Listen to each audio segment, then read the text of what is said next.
What's going on, everybody? King of Dragons 5000 here, coming at you with another figure review. Today we'll be having a look at the Hasbro Marvel Legends Black Widow movie series, Taskmaster. And so here we have Taskmaster posing out of the packaging. Before we take a look at the figure, let's actually take a look at what the Taskmaster comes with. We do get a pair of fists for Taskmaster. We do get a pair of grip hands for holding the weapons. And then we also do get a pair of hands that look like they came directly out of the Killmonger figure, because they are. We also do get a bow and arrow that does fit in either of his hands, so that does look cool. We of course do get the sword, which does fit in either of Taskmaster grip hand, and then we also do get a shield for Taskmaster. Now unfortunately it does have a tab on it, but as you can see there's a peg here, no peg hole to put it in, so that's a pretty useless feature. Why didn't it just have the part to put it on? Anyway, that shield's small and it's kind of stupid, but anyway, that's Taskmaster's accessories. Doesn't get a Crimson Dynamo piece. So with that out of the way, guys, let's actually move on to his details. And so here we have a closer look at Taskmaster, and I've been calling him a he. I have a sneaking suspicion that Taskmaster is a female, and I really don't want it to be the way I think it is, because that's going to be a stupid plot twist. But anyway, here we do have a look at Taskmaster, and I do like the figure, but it has some issues. Clearly it has issues like all the figures do. I think Taskmaster generally is a good figure, but we have to look at some of the details on this figure that do kind of stand out. Number one, really do like the face sculpt, although I'm not a fan of the mask. I'm going to be 100% honest, that does bother me that the face was changed just because they wanted to reach a broader audience. I'll leave it at that. You can research it on your own. But yeah, we do get the ultimate paintballer style mask, which it's not bad, but I'm not a fan of it, and it's not growing on me. I would have much preferred to have the skull rather than this, but again, they want to reach a broader audience, and a certain audience does not want skulls in their movies, so that's unfortunate. Having a look at the hood has a lot of nice little sculpted details on it, so that is pretty cool. I'm going to say the paint sucks. Like, there's no question about it. The paint on this hood absolutely sucks. There is no two ways about it. You can see that's not, what's it called, missing paint. That's paint chipping. The paint used on his hood is of the lowest caliber, and you can probably run your fingernail across it and give it a scratch. I think I just scratched it right there. Let's see. Yeah, I scratched it. That is really terrible paint. Like, I can do that on any other part of the figure and it doesn't scratch the paint on the hood.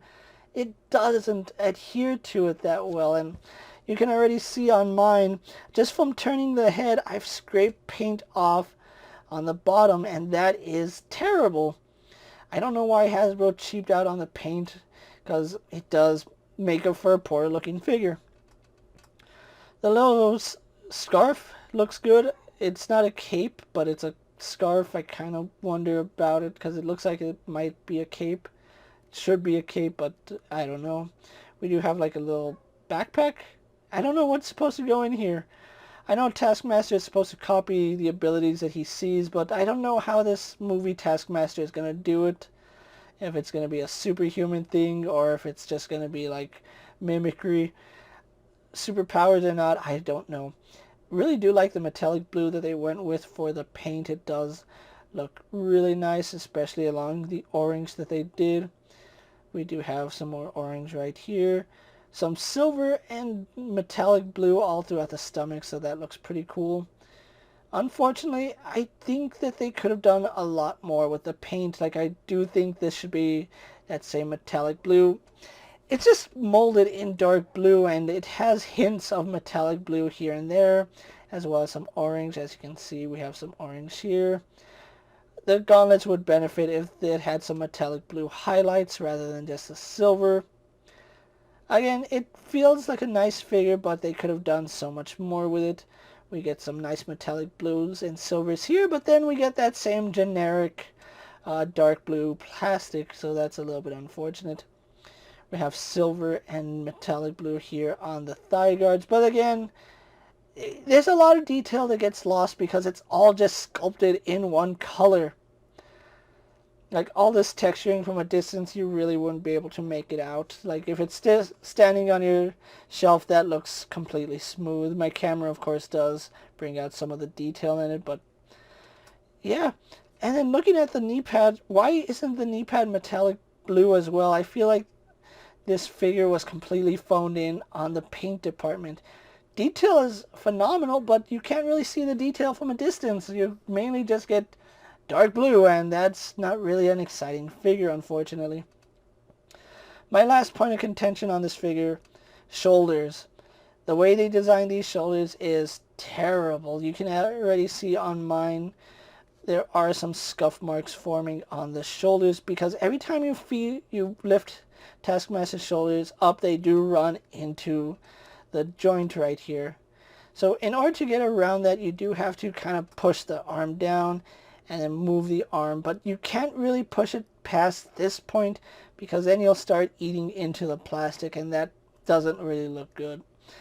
So overall, Taskmaster has really nice detail, lousy paint with the hood, and semi-decent paint with the rest of the body. So with that out of the way, guys, let's actually move on to comparisons. Here we have Taskmaster posed next to a Marvel Legends Cyclops and a DC Multiverse Superman. Here we have Taskmaster posed next to a WWE Elite Scale figure and a Mezco 1/12 Collective Popeye the Sailor Man.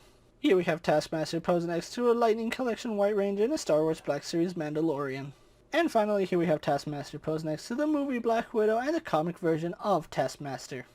So with the comparisons out of the way, let's actually move on to Taskmaster's articulation. We do have a ball hinge here at the head, so it does move up and down nicely. You can hinge it up a little bit, but that's as far as it goes. It does hinge down pretty nicely, and I do like that the hood is attached to the head. It does turn left and right, although you want to be careful because you don't want to scrape paint off, and we do get a little bit of head tilt. We do have a slight butterfly joint, which goes forward about that far. Goes back about that far, so it's not the best butterfly joint we've seen, but it's better than most. Arms, they don't do a full 360 normally. They do jet off to the side because of how the arm is sculpted, so that is a little bit unfortunate. Again, the arms only go out to about there before you start chewing up the plastic, which that's never a good thing. We have a really nice bicep swivel. We have a double bend in the elbow, giving us better than 90 degrees, so I do like that. And then it does do this for some reason. I don't know. Swivel and hinge at the wrist. No problems there. We do have an ab crunch, which goes back, but kind of looks a little terrible in the front. Goes forward quite a bit. If you do hide them like this, you don't see the back because the back is just as atrocious as the front. We do have a waist swivel, which works nicely. Legs do kick forward to there, go back to about there, go out to the side. Better than most Marvel Legend figures. We have a thigh swivel, double bend at the knee, no issue there. No boot cut swivel, but we do have a hinge in the foot, which does go back and forward. And then, of course, forward-facing pin for rocker ankles. So overall, Taskmaster here has exceptional amount of articulation. Detail looks really nice, but the paint is a little to be desired. So with that out of the way, guys, let's actually move on to my final thoughts, and then we'll wrap up this review.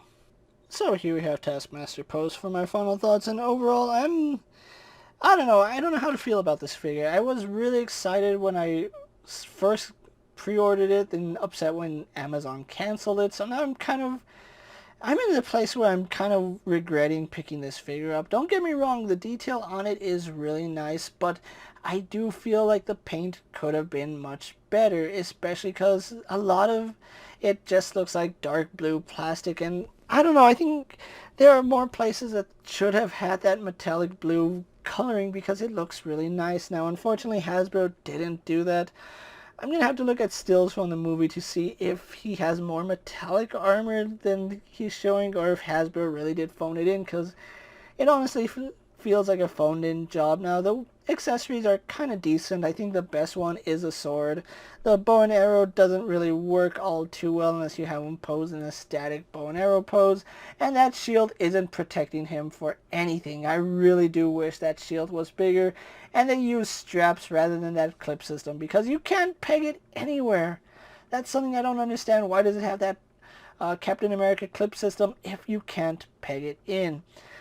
I'll never understand some of the things that Hasbro does with some of their figures. But anyway, if you like this figure, go ahead and pick it up. See for yourself whether or not you like it or not. Like I said, me personally, I was excited for a Taskmaster, but having it in hand, I don't know. It's one of those, like, if you really want it, buy it. If not, you can pass on it. With that being said, guys, I'm KingofDragons 5000. Don't forget to like this video, leave a comment, subscribe to my channel. Go check out all my other action figure reviews, as well as all my other Marvel Legend videos. Hopefully you find them informative. As always, if there's a figure you would like to see me review, let me know down in the comments. And if it's in my collection, I'll definitely have a look at it. While you're at it, check out my Instagram account for new and exciting action figure photos. And as always, ring that bell to be notified every time I upload a video. Until next time, guys, I'll see you later. Take care, everyone.